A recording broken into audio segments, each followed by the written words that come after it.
الحمد لله نحمده ونستعينه ونستغفره ونؤمن به ونتوكل عليه ونعوذ بالله من شرور أنفسنا ومن سيئات أعمالنا من يهده الله فلا مضل له ومن يضلل فلا هادي له وأشهد أن لا إله إلا الله وحده لا شريك له وأشهد أن محمدا عبده ورسوله أرسله بالحق بشيرا ونذيرا بين يدي الساعة فمن يطع الله ورسوله فقد رشد واهتدى ومن يعص الله ورسوله فقد ضل وغوى فإنه لا يضر إلا نفسه ولا يضر الله شيئا نسأل الله ربنا أن يجعلنا ممن يطيعه ويطيع رسوله ويتبع رضوانه ويجتنب سخطه فإنما نحن به وله أما بعد فإن خير الحديث كتاب الله وخير الهدي هدي محمد صلى الله عليه وآله وسلم وشر الأمور محدثاتها وكل محدثة بدعة وكل بدعة ضلالة وكل ضلالة في النار اللهم إنا نعوذ بك من النار اللهم إنا نعوذ بك من النار اللهم إنا فأعوذ بالله السميع العليم من الشيطان الرجيم من همزه ونفخه ونفثه بسم الله الرحمن الرحيم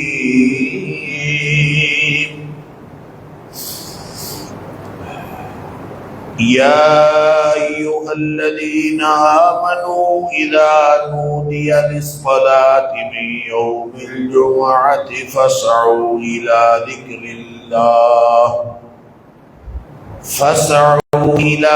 ذكر الله وذروا البيع ذلكم خير لكم إن كنتم تعلمون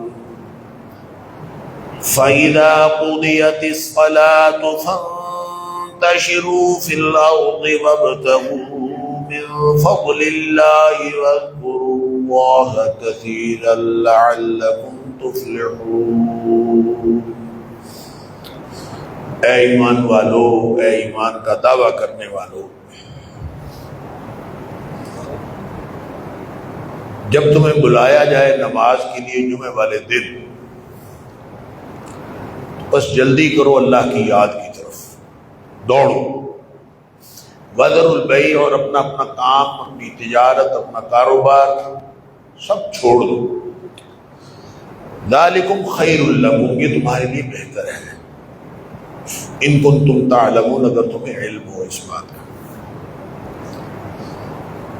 پھر جب تم نماز ادا کر چکو تو پھر زمین میں پھیل جاؤ، پھر چلے جاؤ جہاں جانا ہے.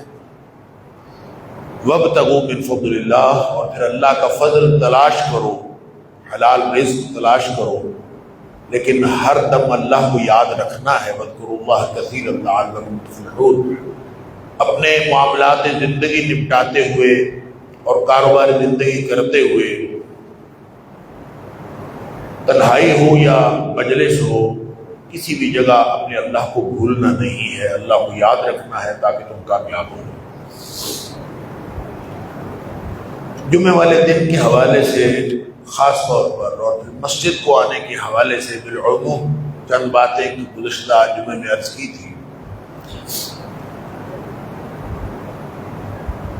3 فضیلتیں اصل میں اکٹھی ہو جاتی ہیں جمعے والے دن. ایک فضیلت تو یہ ہے کہ مسجد کے بارے میں نے چند باتیں پچھلے جمعے میں عرض کی تھی کہ آپ لوگوں کو معلوم ہے کہ نبی پاک صلی اللہ علیہ وسلم نے مسجد کے اس ٹکڑے کی بڑی اہمیت فرمائی ہے. یہ جو مکان ہے، جو جگہ ہے، مسجد کی جگہ، یہ بڑی برکت والی جگہ ہے. بلکہ نبی پاک صلی اللہ علیہ وسلم کا فرمان ہے احب البلاد الی اللہ، روئے زمین کے بہترین ٹکڑے جو اللہ کے نزدیک سب سے بہترین جگہ ہے، مساجدھا، وہ مسجد ہے بہترین. پھر میں نے یہ بھی آپ کے سامنے رکھا تھا کہ جو شخص، یہ مسجد اتنی اہمیت اور فضیلت والی جگہ ہے کہ جو شخص مسجد میں آتا جاتا دیکھو اس کے ایمان کی گواہی دے دو. نبی پاک صلی اللہ علیہ وسلم کا فرمان. پھر آپ نے یہ بھی فرمایا کہ جو شخص مسجد کی طرف چل کے آتا ہے قدم قدم پہ نیکی ملتی. پھر آپ نے فرمایا کہ یہ جو جگہ ہے ایسی ہے، اس میں آپ بیٹھے رہیں، صرف بیٹھے رہیں. یہ ایک الگ بات ہے کہ یہاں بیٹھنے کے بھی ادب ہے. آپ نے نماز نہیں بھی پڑھنی تو آ کے 2 رکعت پڑھے بغیر نہ بیٹھے، یہ بھی یہاں کا ادب ہے. لیکن آپ بیٹھے بھی رہیں نماز میں تو آپ کے گناہ بخشے جا رہے ہوتے ہیں. صرف بیٹھے ہوئے نماز کی انتظار میں تو اس وقت بھی گناہ بخشے جا رہے ہیں. اگر نماز پڑھنے کے بعد کسی کا دل کرتا ہے کہ میں بعد میں بیٹھا رہتا ہوں تو نبی کریم صلی اللہ علیہ وسلم نے فرمایا اس کو اجر ملتا رہتا ہے بعد میں بیٹھنے کا بھی، اور اس کے درجات بلند ہوتے رہتے ہیں. کوئی موقع بھی ایسا نہیں ہے. یہ مسجد گویا انتہائی اہم جگہ ہے. تو یہ اہم کیوں ہے، یہ فضیلت کیوں ہے؟ عام طور پہ ہم سمجھتے ہیں یہ فضیلت اس لیے ہے کہ چونکہ یہاں سجدہ کیا جاتا ہے اللہ کو، نماز پڑھی جاتی ہے، اس لیے نماز پڑھے جانے کی وجہ سے یہ اہم ہے. یہ درست ہے، ہو سکتا ہے یہی بات. لیکن نبی پاک صلی اللہ علیہ وسلم نے فرمایا کہ جو مجھے امتیازات باقی نبیوں پر دیے گئے ہیں، ان امتیازات میں سے ایک امتیاز یہ ہے جعلت لی الارض مسجدا مطہورا، میری امت کے لیے روئے زمین، ساری کی ساری زمین پاک بنائی گئی ہے اور مسجد بنائی گئی. لہذا روئے زمین پہ جہاں مرضی نماز پڑھ لیں، جہاں بھی بس گندگی نہ ہو، کوئی غلاظت نہ ہو، تو صاف زمین ہو، پاک زمین ہو تو وہ پاک ہے، وہ مسجد ہے. تو جب روئے زمین مسجد ہے تو پھر یہ جو 4 دیواری پہ ہم مسجد میں نماز پڑھتے ہیں، اس کی اہمیت کیوں ہو گئی؟ تو اس کی اہمیت اس لیے ہے، یہ صرف اس لیے نہیں ہے کہ یہاں آ کے آدمی نماز پڑھتا ہے. نماز کہیں بھی پڑھی جا سکتی ہے، لیکن مسجد میں آ کے نماز پڑھا جانا اس لیے زیادہ اہم ہو گیا کہ قرآن کہتا ہے کہ یہ توحید کا مرکز ہوتا ہے، اس لیے اس میں نماز پڑھنا زیادہ ہے. وَأَنَّ الْمَسَاجِدَ لِلَّهِ، یہ مسجد اللہ کی ہوتی ہے، یہ اللہ کا گھر ہے. وَأَنَّ الْمَسَاجِدَ لِلَّهِ فَلَا تَدْعُوا مَعَ اللَّهِ أَحَدًا، خالص اللہ اللہ کو پکارا کرو مسجد میں آ کر۔ تو مسجد میں جو توحید کا مرکز ہوتی ہے، اور پھر نبی کریم صلی اللہ علیہ وسلم کی حیات طیبہ کو بھی دیکھ لیجیے کہ جو مسجدوں کی ماں ہے، مسجدوں کی ماں وہ مسجد حرام ہے، جو بستیوں کی ماں کے اندر ام القریٰ کے اندر جو مسجد ہے یہ ام المساجد ہے۔ تو نبی کریم صلی اللہ علیہ وسلم وہاں سے ہجرت کر گئے، حالانکہ کعبہ اتنا پیارا تھا نبی پاک صلی اللہ علیہ وسلم کو کہ آپ نے کعبے کو مخاطب کر کے کہا کہ اگر مجھے یہاں سے نکالا نہ جاتا میں کبھی نہ نکلتا، لیکن نکل گئے۔ اللہ تعالیٰ نے فرمایا میں تم کو واپس لاؤ، چلے گئے، ہجرت ہوئی، کیا اسباب تھے بڑی لمبی تفصیل ہے، میں صرف اتنی بات عرض کرتا ہوں کہ نبی کریم صلی اللہ علیہ وسلم کی ہجرت کے بعد کتنے سال بعد نبی کریم صلی اللہ علیہ وسلم واپس مکہ تشریف لائے ہیں؟ 8 سال بعد۔ اور ان 8 سالوں میں جو پہلے 12 14 16 مہینے ہیں، تقریباً پونے 2 سال، وہ تو نماز پڑھی جاتی رہی مسجد اقصیٰ کی طرف منہ کر کے، بیت المقدس کی طرف منہ کر کے۔ تو جب قبلہ تبدیل ہو گیا تو بیت اللہ قبلہ قرار پایا، تو بیت اللہ میں اس وقت کتنے بت تھے؟ 360 بت تھے، 360 بت موجود تھے۔ نبی پاک صلی اللہ علیہ وسلم جب وہاں سے نکلے ہیں تو آپ نے اس وقت بت توڑے نہیں ہیں۔ کیوں؟ اگر اس وقت بت توڑ دیتے تو طاقت کفار کے پاس تھی، وہ دوبارہ بنا لیتے، فائدہ ہی کوئی نہیں ہونا تھا، لہذا تب نہیں توڑ، وہاں سے چلے۔ پھر وہ جو 6 سوا 6 سال نمازیں پڑھی ہیں، 8 ہجری تک، فتح مکہ تک وہ جو نمازیں پڑھی ہیں، تو 360 بت اندر ہی تھے نا۔ اس کا مطلب ہے یہ توحید کا معاملہ ہے اور دین کا سب سے بنیادی معاملہ ہے۔ اس کا مطلب ہے لوگوں کے اگر حالات ایسے ہوں تو کوئی بامر مجبوری اس کو بھی قبول کیا جا سکتا ہے۔ کوئی ہمارے جیسا ہوتا تو وہ کہتا کہ جناب وہاں تو 360 بت ہے، اس کی طرف منہ کر کے کیسے نماز پڑھی جا سکتی؟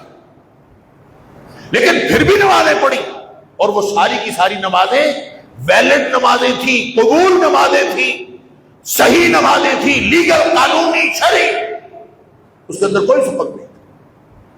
لیکن بہرحال نبی پاک صلی اللہ علیہ وسلم جب واپس تشریف لائے تو آپ نے آ کے پہلا کام کیا کیا ہے؟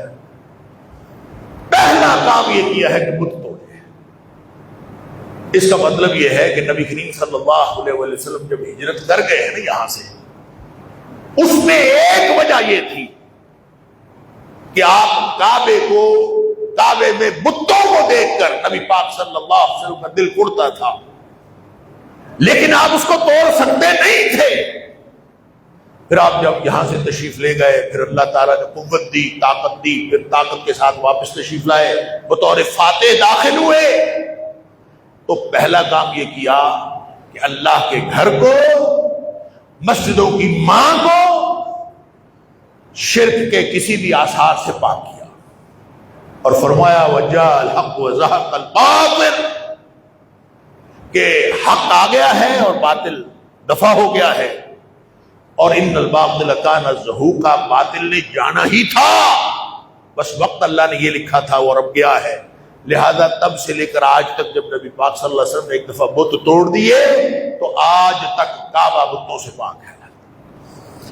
مطلب یہ ہے کہ توحید کا مرکز ہونا یہ اہمیت ہے مسجد کی، کہ جہاں توحید نہیں ہے، جس مسجد کے اندر شرک ہوتا ہے، جس مسجد کے اندر اللہ کے ساتھ کسی اور کو بھی پکارا جاتا ہے، اللہ نے یہ نہیں فرمایا وَلَا تَدْعُوا مِن دُونِ اللَّهِ أَحَدًا، کہ اللہ کے علاوہ کسی اور کو نہ پکارو، یہ نہیں کہا، فرمایا ہے کہ فَلَا تَدْعُوا مَعَ اللَّهِ أَحَدًا، اللہ کے ساتھ کسی اور کو نہ پکارو۔ کوئی بندہ کہے میں اللہ کو بھی پکارتا ہوں، ساتھ کسی اور کو بھی پکارو، وہ کوئی اور کوئی بھی ہو سکتا، وہ بھلے کوئی نبی ہو، بھلے کوئی ولی ہو، بھلے کوئی فرشتہ ہو، بھلے کوئی جتنا مرضی مقرب ہو، اللہ کے ساتھ کسی اور کو پکارا نہیں جا سکتا۔ لوگ اپنا عقیدہ صحیح کرتے ہیں، یا اللہ یا رسول اللہ لکھ کے اپنا عقیدہ صحیح کرتے ہیں، وہ کہتے ہیں ہمارا عقیدہ صحیح ہے۔ کوئی عقیدہ یا رسول اللہ لکھ کے سیدھا کرتا ہے، کوئی یا کے مٹا کے اپنا عقیدہ درست کرتا ہے۔ بھائی اگر اللہ کے برابر نبی پاک صلی اللہ علیہ وسلم کو لانا ہے، اور اگر اللہ کے ساتھ نبی کریم صلی اللہ علیہ وسلم کو پکارنا ہے، تو یہی تو شرک ہے۔ میں نے آپ کے سامنے وہ حدیث رکھی تھی کہ نبی کریم صلی اللہ علیہ وسلم کے ایک صحابی حضرت طفیل رضی اللہ تعالیٰ عنہ کو خواب آئی، خواب میں ایک عیسائی ملا۔ عیسائی کو انہوں نے کہا کہ عیسائیوں تم نے بڑا ظلم کیا، تم نے حضرت عیسیٰ علیہ السلام کو اللہ کا بیٹا قرار دیا، بڑا ظلم کیا۔ تو آگے سے عیسائی کہتا ہے تم لوگوں نے تو بڑا ظلم کیا، تم بھی تو ظلم کرتے ہو۔ خواب میں صحابی رسول کو عیسائی تانا دے رہا ہے کہ تم لوگ بھی ظلم کرتے ہو۔ حیران ہو کہ ہم کیا ظلم کرتے ہیں؟ اس نے کہا، عیسائی نے خواب میں صحابی کو کہا کہ تم لوگ یہ کہتے ہو جو اللہ چاہے اور جو اللہ کا رسول چاہے، تم یہ کہتے ہو ما شاء اللہ وما شاء محمد صلی اللہ علیہ وسلم، جو اللہ چاہے جو محمد رسول اللہ صلی اللہ علیہ وسلم۔ جب تم مشیت کے اندر اللہ کی مشیت میں نبی پاک صلی اللہ علیہ وسلم کی مشیت کو شامل کر دیتے ہو تو تم بھی تو ظلم کرتے ہو، جو اللہ چاہے اور جو اللہ کا نبی چاہے۔ اب یہ خواب میں یہ دیکھا، آنکھ کھلی، صبح ہوئی، بھاگ کے نبی پاک صلی اللہ علیہ وسلم کے دربار میں۔ اللہ کے رسول صلی اللہ علیہ وسلم خواب میں عیسائی نے تانا دیا، وہ کہتا ہے تم بھی ظلم کرتے ہو، جب تم کہتے ہو اللہ چاہے جو اللہ چاہے جو اللہ کا رسول چاہے، جب تم یہ کہتے ہو تو تم بھی ظلم کرتے ہو۔ اللہ نے تو قرآن میں یہی فرمایا فَلَا تَدْعُوا مَعَ اللَّهِ أَحَدًا، اللہ کے ساتھ کسی کو بھی ملانا۔ نبی پاک صلی اللہ علیہ وسلم نے یہ بات اس کی سنی، حضرت طفیل رضی اللہ تعالیٰ عنہ، آپ نے فرمایا فَلَا تَقُولُوا مَا شَاءَ اللَّهُ مَا شَاءَ مُحَمَّدٌ، آئندہ یہ نہیں کہنا ما شاء اللہ ما شاء اللہ، وَلَكِنْ قُولُوا مَا شَاءَ اللَّهُ وَحْدَهُ، آئندہ کہنا ہے جو اکیلا اللہ چاہے، بس یہی بات کہنا۔ اب ایک شخص آیا، اس نے آ کے نبی پاک صلی اللہ علیہ وسلم سے کوئی بات کرنی تھی، اس نے کہا ما شاء اللہ ما شئت، اللہ کے رسول جو آپ چاہیں جو اللہ کر، جو اللہ چاہے جو آپ چاہیں۔ ہم بھی یہی کرتے ہیں نا، ایک اللہ کا سہارا ایک تیرا سہارا، وہ اللہ کا سہارا کم ہے، اس میں تھوڑی سی کمی ہے، تیرا سہارا ساتھ شامل ہوتا ہے تو پھر سہارا مکمل ہوتا ہے۔ کیا کہتے ہیں ہم جب یہ کہتے ہیں ایک اللہ کا سہارا ایک تیرا سہارا؟ انا للہ و انا الیہ راجعون۔ کسی سے 100 روپیہ مانگنا ہوتا ہے اور جا کے اس کو کہہ رہے ہوتے ہیں ایک اللہ کا سہارا ایک تیرا سہارا، انا للہ و انا الیہ۔ بسوں کے اندر لکھا ہوتا ہے اللہ نبی وارث، وہ اللہ وارث اکیلا درست نہیں تھا، کافی نہیں تھا، ساتھ نبی صلی اللہ علیہ وسلم کی وراثت ضروری تھی، تب جا کے اللہ کی وراثت مکمل ہوتی ہے، وارث ہونا مکمل ہوتا ہے۔ تو شرک یہ نہیں تو اور کیا ہے؟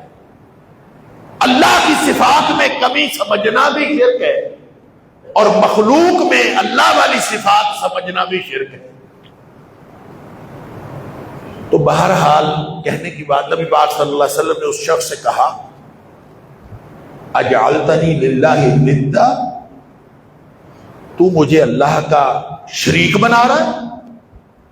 اس نے یہی تو کہا تھا ماشاء اللہ ما شئت، جو اللہ چاہے جو آپ چاہیں۔ فرمایا اجعلتنی للہ ندا، تو مجھے اللہ کا شریک بنا رہا ہے؟ قل ما شاء اللہ وحدہ، تو یہ کہہ جو اکیلا اللہ چاہے۔ سبحان اللہ۔ تو مسجد توحید کا مرکز ہونے کی وجہ سے یہاں اس کی طرف اٹھنے والے قدم بھی مبارک ہیں، یہاں آنے والا بندہ بھی مبارک ہے، یہاں گزرے ہوئے لمحات بھی مبارک ہیں، یہاں بیٹھنا بھی مبارک ہے، یہاں سجدہ کرنا بھی مبارک ہے، یہاں سے جانا جتنی دیر مسجد میں گزاری وہ بھی مبارک ہے، اور جو مسجد سے نکل گیا اور اس کا دل مسجد کے ساتھ جڑا ہوا ہے، وَقَلْبُهُ مُعَلَّقٌ بِالْمَسْجِدِ، وہ بیٹھا منڈی بازار میں ہے لیکن اس کا دل مسجد کے ساتھ اٹکا ہوا ہے، یہ مسجد کے ساتھ دل اٹکا ہونا بھی مبارک ہے۔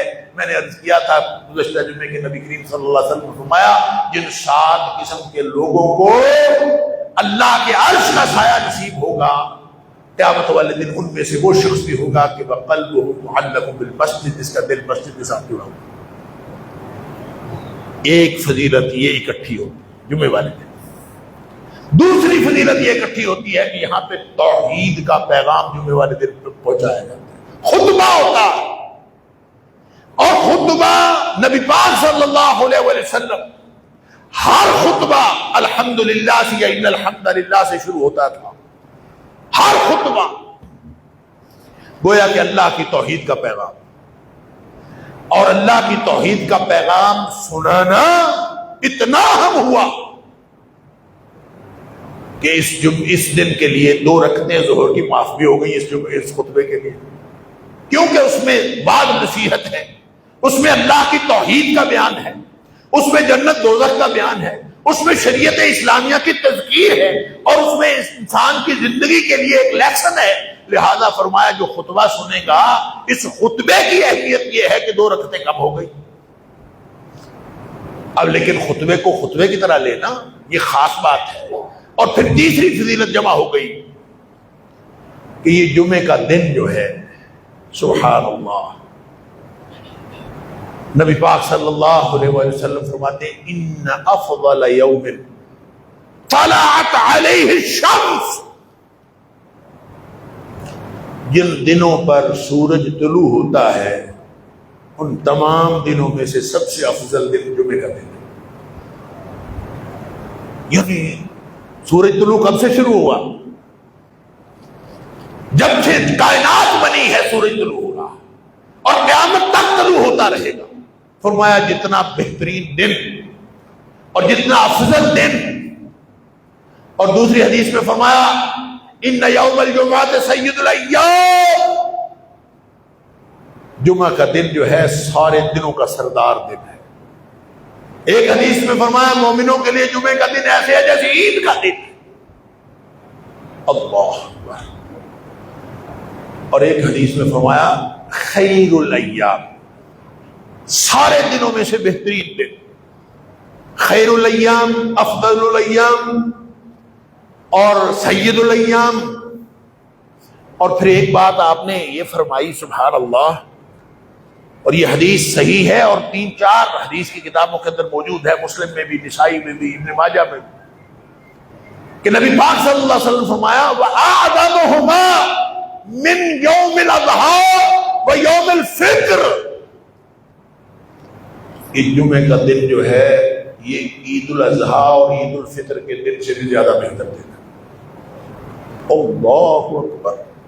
کبھی یہ سوچا ہے، کبھی یہ خیال کیا ہے کہ جمعے کا دن عید الفطر اور عید الاضحیٰ ان دونوں دنوں سے بھی زیادہ بہتر ہے؟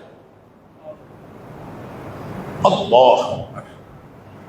کیوں زیادہ بہتر ہے؟ بات تو یہ ہے کہ اللہ نے بنا دیا بہتر، بات ختم ہو گئی۔ اللہ جس کو مبارک بنا دے، جس کو اللہ تعالیٰ منحوس بنا دے، اس کے دن ہے، اس کی کائنات ہے، اس کی مخلوق ہے، وہ جس کو مبارک قرار دے وہ مبارک، جس کو منحوس قرار دے وہ منحوس، جہاں وہ فضیلتیں عطا کرے وہ مبارک، جہاں وہ سزائیں دے وہ منحوس۔ لہذا یہی جمعے کا دن، میں نے پہلے بھی کئی دفعہ عرض کیا، یہی جمعے کا دن قوم عاد پر بھی آیا تھا، لیکن قوم عاد کے لیے جمعے کا دن مبارک بن کے نہیں آیا، منحوس بن کے آیا۔ قرآن نے کہا کہ قوم عاد پر جو عذاب آیا فی ایام نحسات، قرآن نے کہا کہ جن دنوں میں قوم عاد پر عذاب آیا ہے وہ بڑے ہی منحوس دن تھے، بڑے ہی منحوس دن تھے۔ تو منحوس دن کون کون سے تھے؟ کس کس دن عذاب آیا؟ قرآن ہی کہتا ہے 7 لیال و 8 ایام حسوما، 7 راتیں اور 8 دن مسلسل عذاب آیا ہے، 7 راتیں اور 8 دن جہاں سے مرضی شروع کر لیں، جمعے سے کر لیں، ہفتے سے کر لیں، اتوار سے کر لیں، سوموار سے کر لیں، منگل بدھ سے، جو دن آپ کو زیادہ منحوس لگتا ہے اس دن سے کر لیں۔ درمیان میں سوموار بھی آئے گی، درمیان میں جمعرات بھی آئے گی، درمیان میں جمعہ بھی آئے گا، سبحان اللہ۔ وہ دن، وہ مبارک گھڑیاں بھی آئیں گی جس کے بارے میں نبی پاک صلی اللہ علیہ وسلم نے فرمایا کہ اس دن، جمعے کے دن، ایک ایسی گھڑی ہے جب کوئی شخص اللہ سے دعا کرے تو اللہ تعالیٰ اس کی ہر دعا قبول کرتا ہے، بشرطے کہ اس نے جو مانگا ہو وہ حرام نہ ہو، حرام نہ مانگا ہو، باقی جو بھی مانگا ہو اللہ تعالیٰ اس کو عطا کرتا ہے۔ اور پھر آپ نے وَأَشَارَ بِيَدِهِ اپنے ہاتھ سے اشارہ کیا، يُقَلِّلُهَا، اور بتایا کہ وہ گھڑی بڑی مختصر گھڑی ہے، وہ یوں نہیں ہے کہ بس شروع ہو گئی ہے، جا رہی ہے، گھڑی جا رہی ہے، وہ تھوڑا سا وقت ہوتا ہے۔ اس کا مطلب ہے جمعے والے دن وقت ضائع کرنے والا ہے ہی کوئی نہیں، جمعے کا سارا دن آدمی وقت ضائع نہ کرے۔ اللہ، تو بہرحال کہنے کی بات یہ ہے کہ یہ مبارک گھڑیاں بھی قوم عاد کے عذاب میں آئیں تو منحوس بن گئی، کیونکہ ان کو عذاب ہو رہا تھا۔ تو مبارک منحوس بنانا یہ اللہ کا کام ہے، اس کے دن ہے، اس نے جمعے کے دن کو مبارک بنایا ہے۔ لیکن لگتا یوں ہے، جو نبی پاک صلی اللہ علیہ وسلم نے اس کی فضیلتوں میں تفصیلات بیان فرمائی۔ آپ نے فرمایا اسی دن آدم علیہ السلام پیدا کیے گئے، جمعے والے دن۔ فی خلق آدم، اس میں آدم علیہ السلام پیدا کیے گئے، اور اسی میں ادخل الجنہ، اسی میں ان کو جنت میں داخل کیا گیا جمعے والے دن، اور جمعے والے دن ہی ان کو جنت سے نکالا گیا۔ اللہ اکبر۔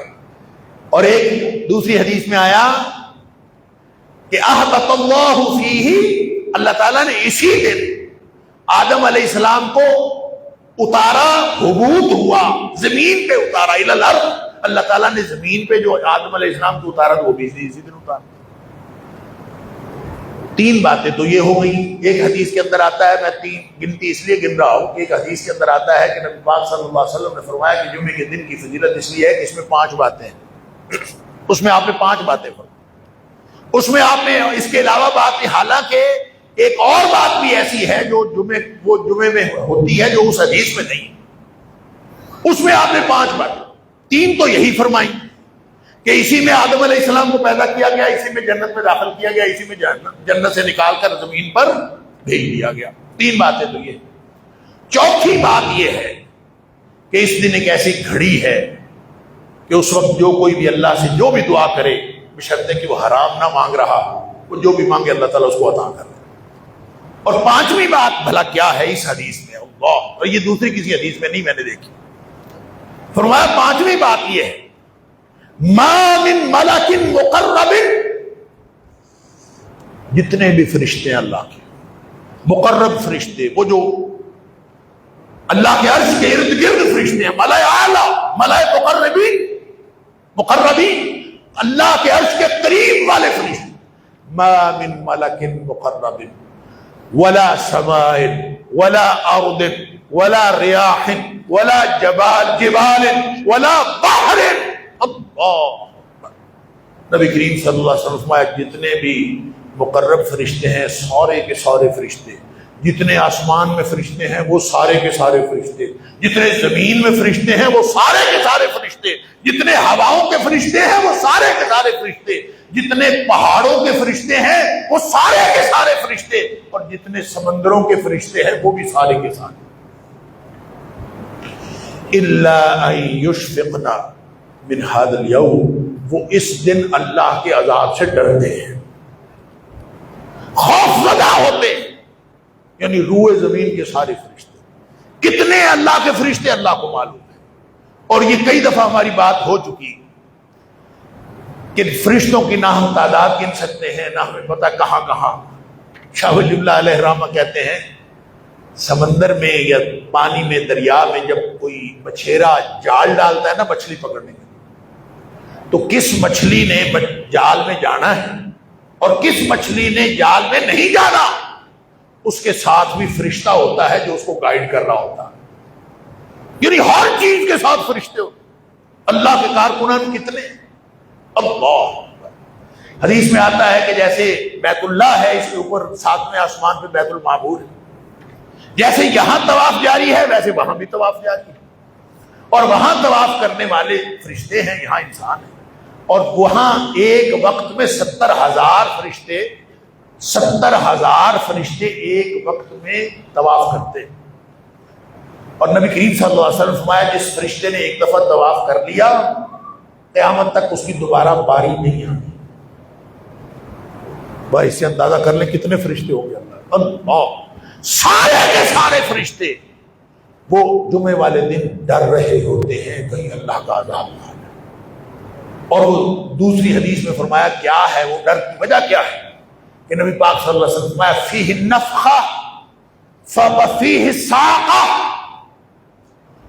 اسی میں سور پھونکا جائے گا، یعنی قیامت اسی دن آئے گی. وفیہ الصاعقہ، اور جو قیامت کی ہولناکیاں ہیں، جو بھونچال آنا ہے وہ بھی اسی دن ہی آنا ہے. گویا قیامت بھی جمعے والے دن آنی. یہ ہے ان کے ڈرنے کی وجہ. اور ہم نہیں ڈرتے. اور نبی پاک صلی اللہ علیہ وسلم نے فرمایا کیونکہ یہ اس قدر عظیم اور اس قدر ڈرنے والا اور اس قدر علائق ہونے والا دن ہے، لہذا آپ نے فرمایا ایک کام تو کیا کرو نا، اکثروا علی من الصلاۃ فیہ، تم اس دن مجھ پر زیادہ سے زیادہ درود پڑھا کرو. اور اس کا مطلب ہے کہ نبی پاک صلی اللہ علیہ وسلم پر درود پڑھنا آپ کے لیے رحمت کی دعا کرنا، یہ مصیبتیں ٹالتا ہے، خطرات کا مقابلہ کرنے کی ہمت پیدا کرتا. لہذا جس حدیث میں آپ نے فرمایا فیہ النفخہ وفیہ الصاعقہ، اسی میں سور پھونکا جائے گا، اسی میں قیامت قائم ہوگی، تو ساتھ آپ نے فرمایا کہ اس میں پھر میرے اوپر درود پڑھا کرو، زیادہ سے زیادہ میری رحمت کی دعا کیا کرو. گویا اللہ تعالیٰ تمہارے سارے اہتمام خود کر دے گا. اور درود پڑھنے سے اور وہ جو درود کے فضائل ہیں الگ سے بے شمار. سادہ سی بات ہے، نبی پاک صلی اللہ علیہ وسلم فرمایا جو ایک دفعہ میرے اوپر درود پڑھے اللہ تعالیٰ اس کے اوپر 10 رحمتیں نازل کرتا ہے. سبحان اللہ. ایک میں فرمایا 10 گناہ معاف کرتا ہے، 10 درجے بلند کرتا. لہذا درود پڑھنے میں، اور یہ خاص طور پہ جمعے والے دن درود پڑھنا.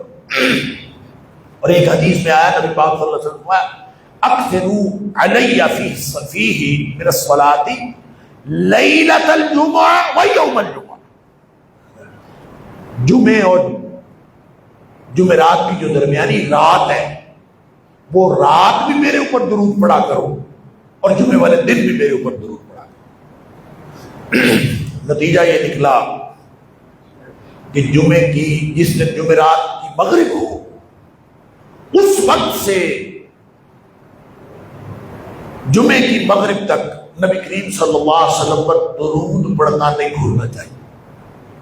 جمعرات کی مغرب سے درود پاک شروع ہو اور جمعے کی مغرب تک درود پاک میں کمی نہیں آنی چاہیے. سورہ کہف پڑھنی ہے یہ ایک الگ معاملہ ہے، جمعے میں آنا ہے یہ ایک الگ معاملہ ہے، یہ سارے باقی معاملات الگ ہیں، لیکن درود پاک پڑھنا چاہیے تاکہ اللہ تعالیٰ اس دن کی زیادہ سے زیادہ فضیلتیں عطا فرما دے. اور جن خطرات سے آگاہ کیا ہے نبی کریم صلی اللہ علیہ وسلم ان خطرات سے بھی انسان بچ جائے گا.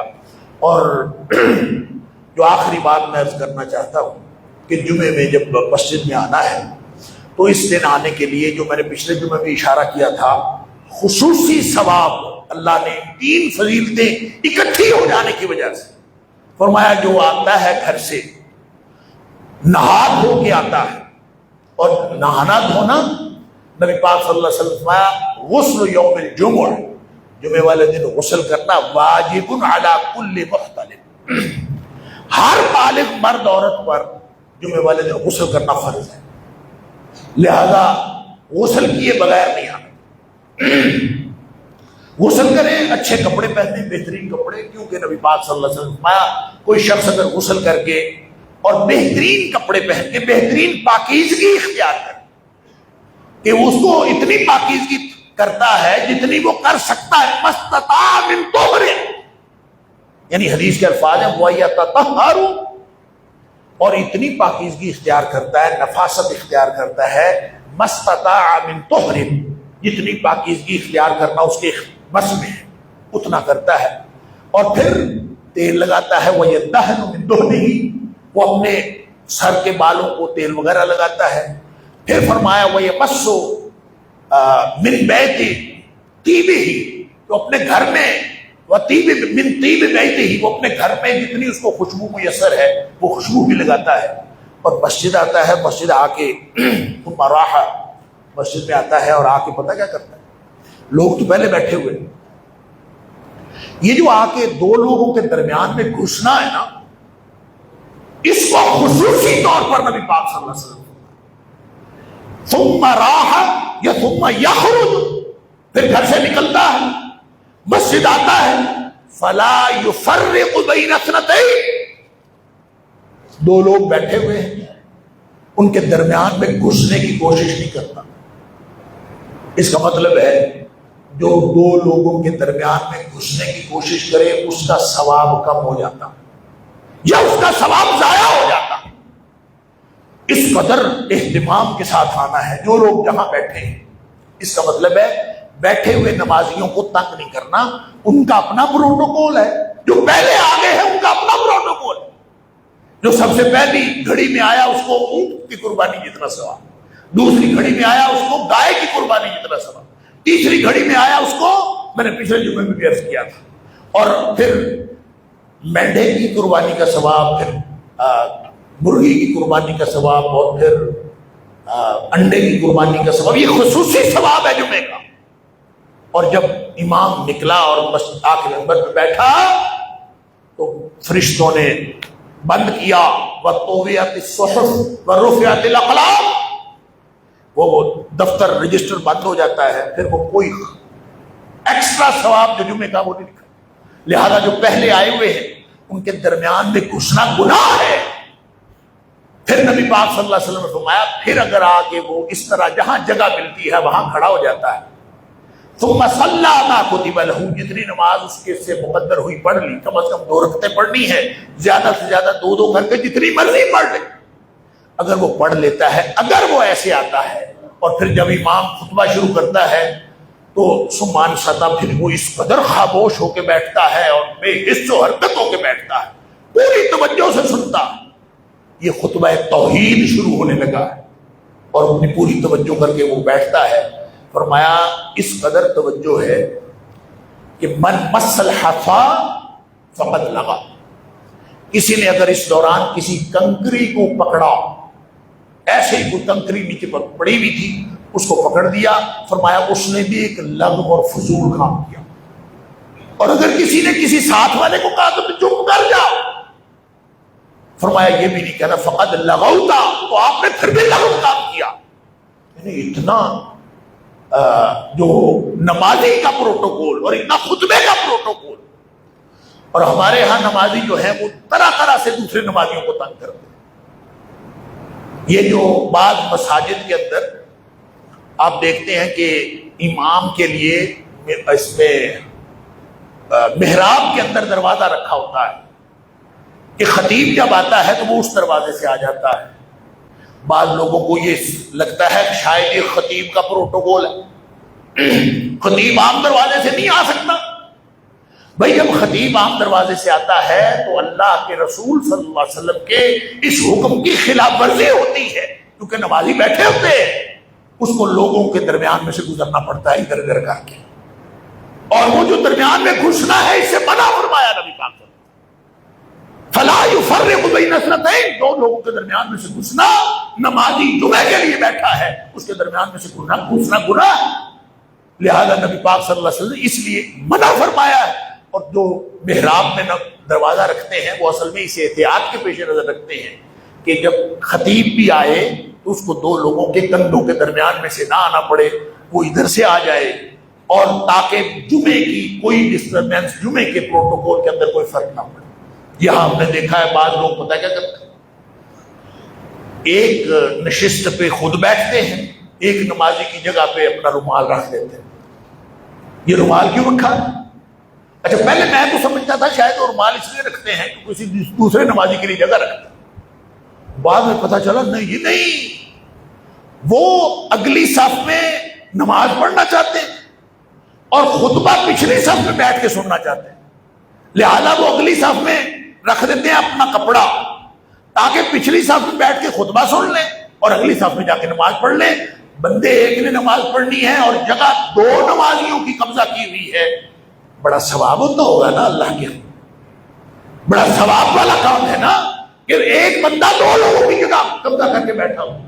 اور بھائی یہ جمعہ ہے، یہ اللہ کا گھر ہے، یہ فضیلتوں والا مقام ہے، فضیلتوں والی جگہ ہے، فضیلتوں والا وقت ہے، لہذا وہ سارے آداب ملحوظ رکھا کریں جو نبی کریم صلی اللہ علیہ وسلم بتائے۔ اللہ تعالیٰ مجھے اور آپ کو ہم سب کو اس بات کی توفیق دے۔ وآخر دعوانا الحمدللہ۔